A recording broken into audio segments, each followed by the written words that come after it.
Bonjour tout le monde et bienvenue sur la chaîne Math Inter Biof. Nous sommes maintenant à la 8e vidéo de notre programme Maîtriser GeoGebra. Dans cette vidéo, on va voir comment utiliser l'outil texte sur GeoGebra. Bien.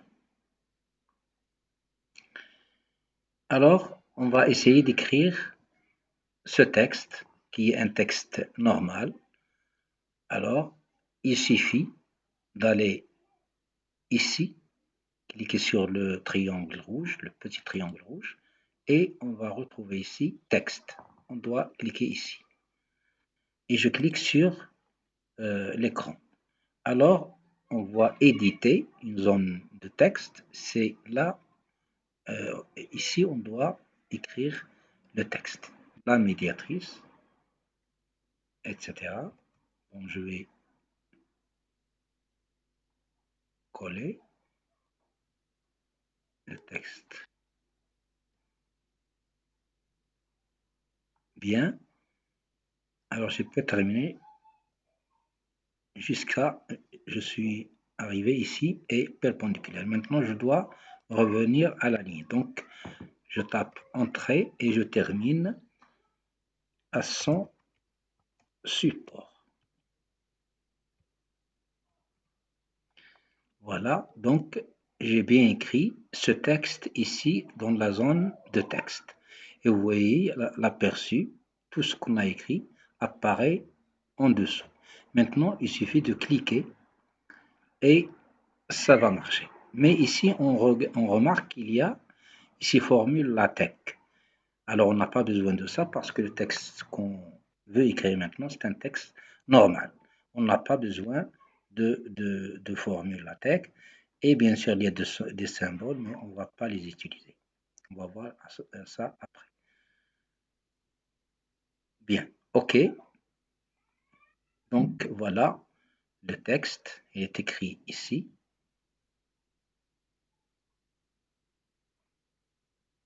Pardon.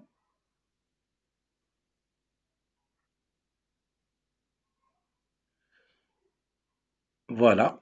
Alors, on va voir maintenant, on peut formater le texte, c'est un élément, c'est un objet, il est considéré comme objet pour GeoGebra. On voit ici le nom du texte, c'est numéro 8. Afficher le texte, si je clique ici, je vais le cacher parce qu'il est déjà affiché. Objet fixe, si je clique ici, alors je ne peux plus le déplacer. Je vais essayer, vous voyez, qu'il ne se déplace pas, mais les deux textes qu'on a ici se déplacent. Voilà. Donc, et lui ne se déplace pas parce qu'il est fixé. Je reviens ici, objet fixé, je vais annuler cette propriété. Mais ici, vous avez position absolue sur l'écran. Si je clique ici, alors, même si je déplace l'écran, on déplace l'écran grâce à cette icône, je déplace l'écran. Vous voyez que ces deux textes se déplacent, mais celui-là ne se déplace pas parce qu'il prend une position qui est indépendante du repère de l'écran. La même chose pour ce qu'on a ici, les icônes qu'on a ici. Bien, je reprends, je continue. Renommer, c'est pour redonner un autre nom si on veut. Éditer, si on veut écrire autre chose. Si je clique sur Éditer, ça me donne cette fenêtre dans laquelle on a déjà écrit. Je peux ajouter des choses, par exemple n'importe quoi. J'ai écrit NNN. Si je fais OK, ça y est, on voit les lettres qu'on a tapées, qu'on vient de taper. Et maintenant, on peut voir les propriétés en général. Alors, on peut formater le texte, c'est-à-dire changer sa forme. Bon, ce qui est important ici, on a déjà manipulé tout ça. Par exemple, la couleur, bon, je peux donner n'importe quelle couleur. Mais ce qui est important maintenant pour nous, c'est le texte. Ici, texte. Si je clique sur texte, je vois ici gras, donc je peux cliquer ici, donc le texte devient gras. Et ici, vous voyez, petite, très petite, plus petite, petite, etc. jusqu'à personnaliser. Alors, si je clique sur personnaliser, on voit ici 100%. C'est-à-dire que le texte, il apparaît comme il est, 100%. Mais on peut ou bien agrandir, ou bien, bon, si je clique ici, je peux avoir, alors regardez bien, petite, si je reviens sur personnaliser, on va trouver 50%. D'accord? Alors, si je clique sur grande, donc personnalisé, c'est-à-dire qu'on a donné 200%, etc. Donc, de toute façon, je peux réduire ou bien agrandir le texte. Si je clique sur personnaliser et je donne par exemple 230.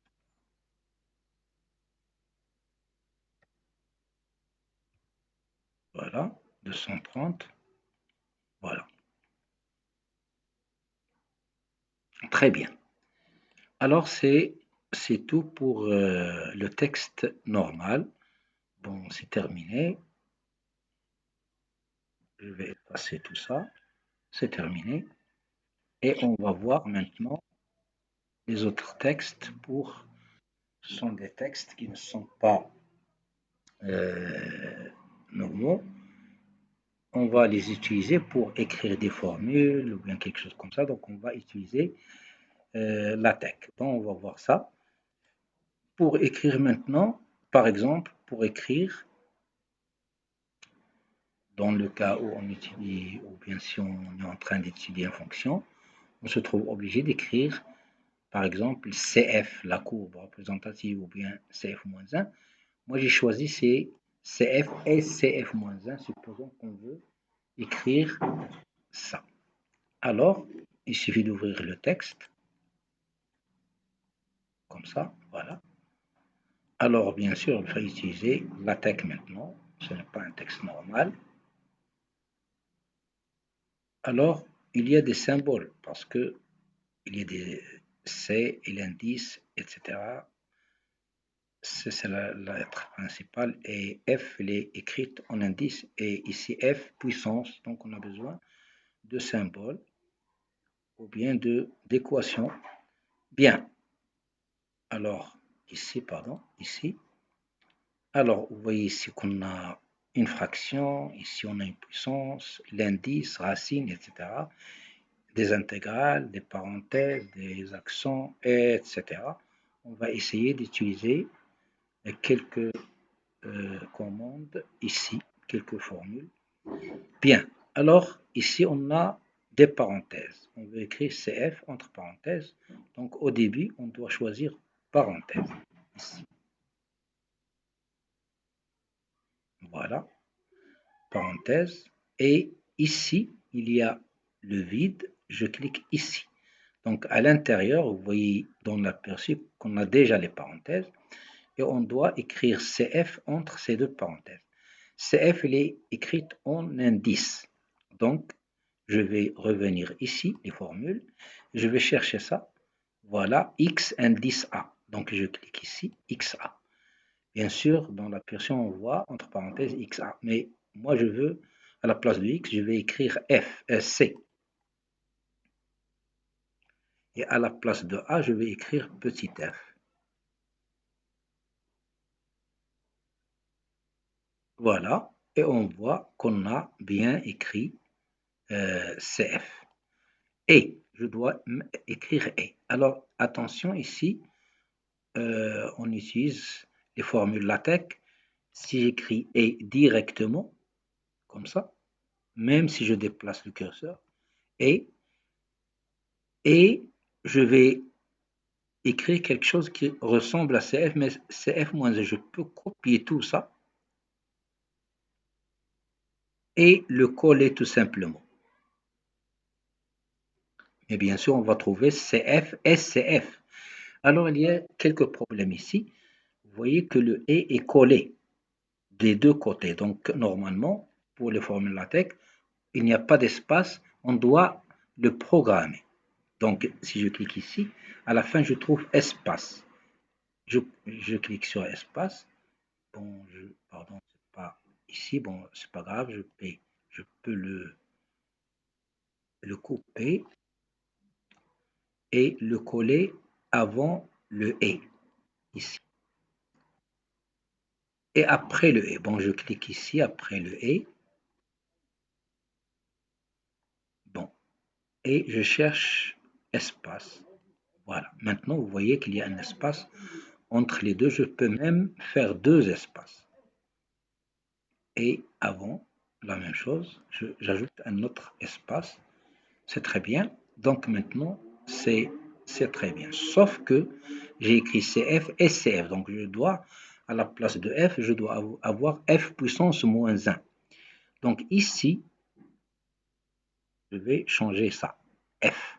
À la place, je dois mettre F puissance moins 1. Donc j'ai besoin d'une puissance. Alors j'utilise ça.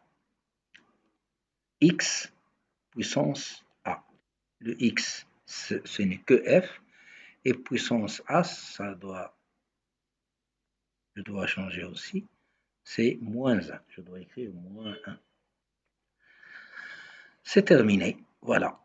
Donc, on a réussi à écrire ça. Alors, bien sûr, je peux formater, changer la forme, etc., etc. Bon, si vous avez un texte déjà écrit et vous voulez avoir la même forme, il suffit d'utiliser cette icône et c'est terminé. Très bien. Alors, voilà donc pour... bon,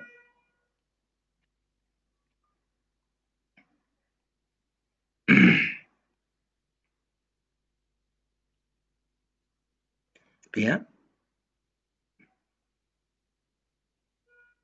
Alors, maintenant, on va voir un autre texte. On va essayer d'écrire ça maintenant. Bien sûr, on va utiliser, vous voyez qu'il y a plusieurs formules ici. Donc, on va utiliser le texte, mais LaTeX. Donc, je dois cliquer ici et on va essayer d'écrire bon, f de x. Bon, pour f de x, pas de problème, je vais l'écrire comme d'habitude, des parenthèses. J'ai des parenthèses dans les formules LaTeX, mais ici, je pense que ce n'est pas la peine. Égal, j'ai le choix de toute façon. Égal, et ici, j'ai besoin d'une fraction. Donc, ici, je vais aller vers fraction, voilà, et A, et puis B. Le A, ça doit être x carré plus 3x, etc. Donc, je commence à écrire et je dois utiliser les formules LaTeX. Le x carré,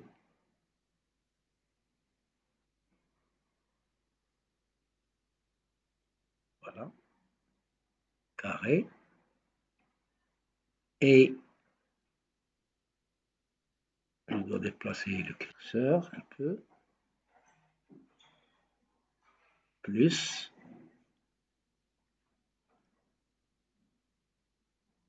3x,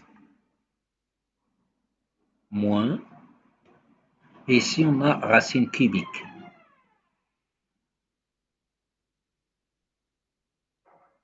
Vous voyez ici racine énième, donc je peux cliquer ici.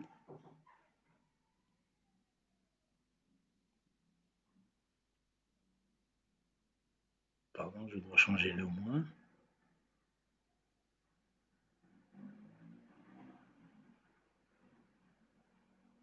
Tirer 6. Racine énième, alors je vais changer le n, c'est 3. Racine cubique. Et à la place de x, je dois mettre x moins 2. X moins 2, donc moins et 2. Voilà, maintenant je dois écrire le dénominateur, je dois changer le b, 2, racine, donc je dois utiliser la racine ici, racine de x, c'est bon, et moins 3. C'est terminé. OK. Donc voilà, on a écrit cette formule, ou bien cette équation. Très bien. Alors, pour la forme, je peux la changer. Et c'est terminé. Très bien, on va voir une autre formule maintenant. Celle-là.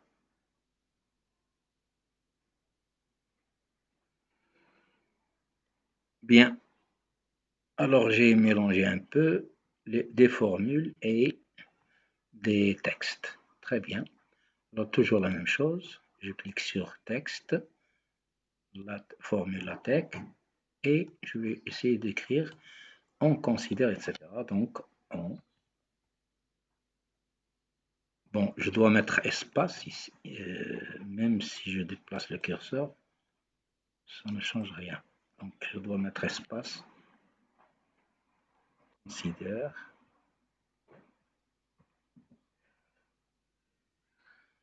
Maintenant, je dois utiliser l'intégrale. Alors ici, vous voyez qu'il y a l'intégrale ici.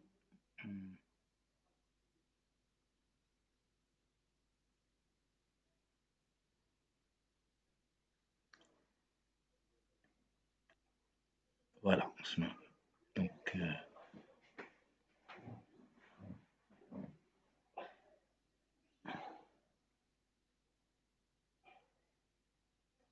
bon, je vais utiliser ça. A et B, à la place de A, on a 1. À la place de B, on a x plus 1.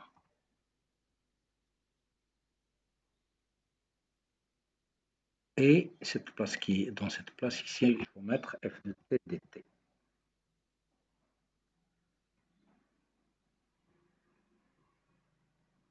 Voilà.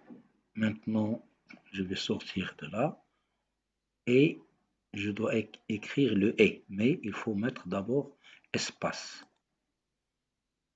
Espace, une fois ou deux fois, pas de problème. Je vais mettre les espaces après aussi.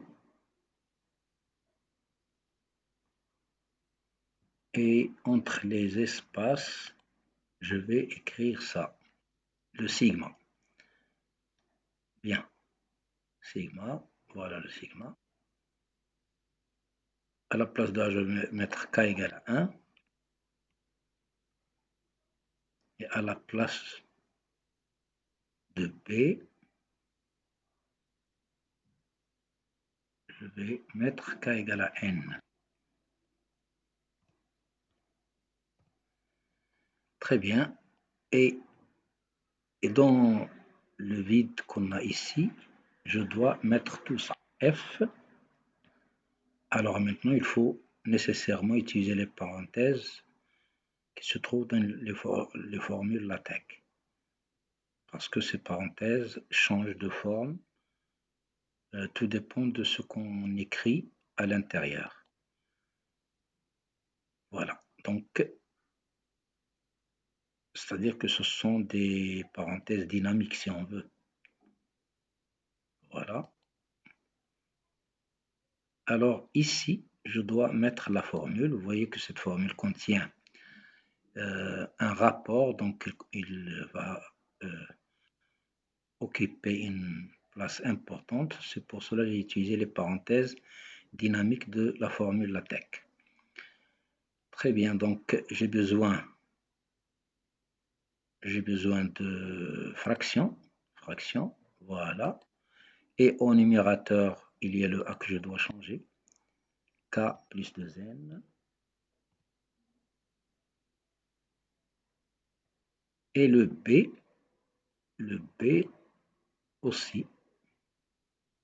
Le B, j'ai mis une puissance n plus de le tout au cube. Donc, bon, je vais utiliser les parenthèses. Ici, j'ai le choix, mais j'utilise des parenthèses du clavier. Je pense que c'est suffisant. Et à l'intérieur, c'est n plus 2. Plus 2. je ferme la parenthèse et je crée la puissance maintenant.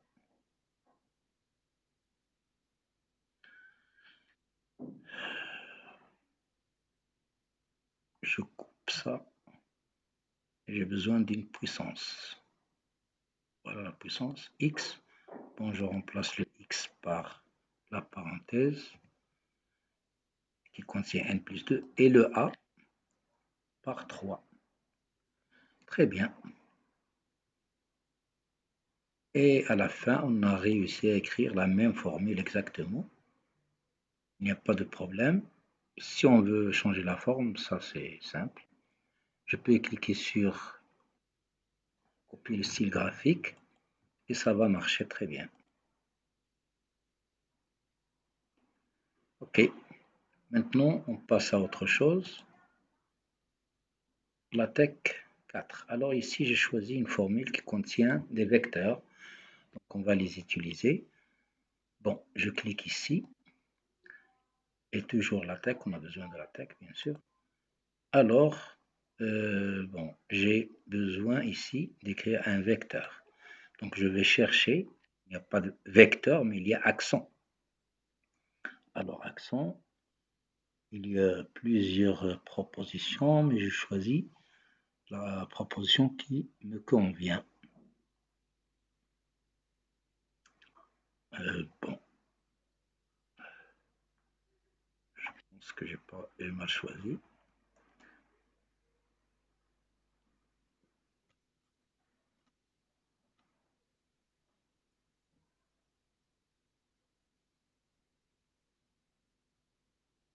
Voilà ici.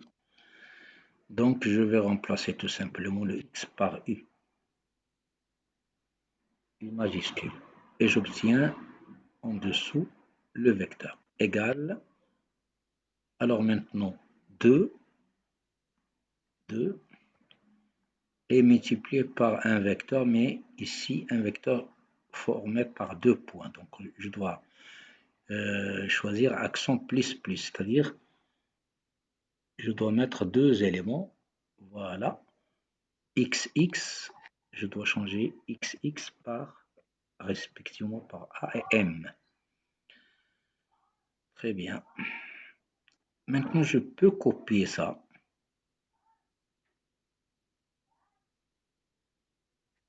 Je peux copier ça parce que je vais le réutiliser. Moins. Et ici, j'ai une autre fois une fraction. Au dénominateur, c'est simple, je vais écrire tout simplement 2. Et au numérateur, j'ai une racine. Donc, je vais remplacer le a par racine de x, bon, de x, mais je dois remplacer x par 3. Très bien. Et je vais coller ce que j'ai déjà copié en changeant le a par b. Voilà, c'est réussi. Très bien. Donc, u égale 2am moins racine 3 sur 2 bm. La forme, il n'y a pas de problème. On peut changer la forme par les propriétés. On a déjà vu ça. Donc, je passe à autre chose. Bien, on va essayer de voir maintenant comment écrire les matrices. Bien, les matrices. Alors, donc toujours, j'utilise toujours ça. Alors, j'ai besoin de parenthèses ou de crochets au début. Donc, je clique ici sur Formule LaTeX et je vais chercher d'abord dans la matrice, voilà la proposition, mais il n'y a pas de parenthèse. Je dois mettre d'abord les parenthèses ou bien les crochets, comme vous voulez. Bon, je vais mettre les crochets. Et on va ici dans l'aperçu, on va apparaître les crochets, mais on doit les remplir. Donc je clique ici à l'intérieur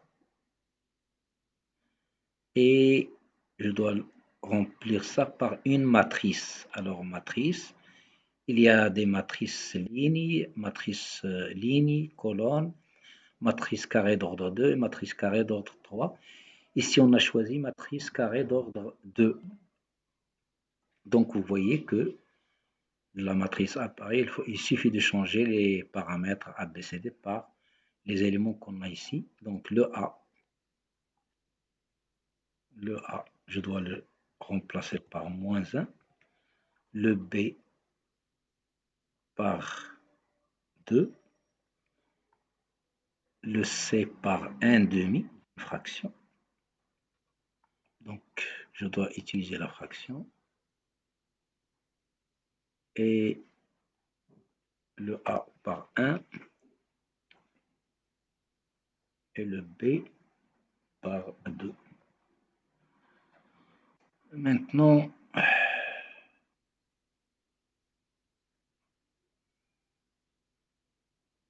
le D, c'est racine de 3. J'ai la racine ici. Et je dois changer le X par 3. C'est bon. Voilà donc la matrice. La voilà, c'est la même. Très bien. Donc c'est la fin de cette vidéo. Je vous donne rendez-vous à la vidéo prochaine. Merci pour votre attention.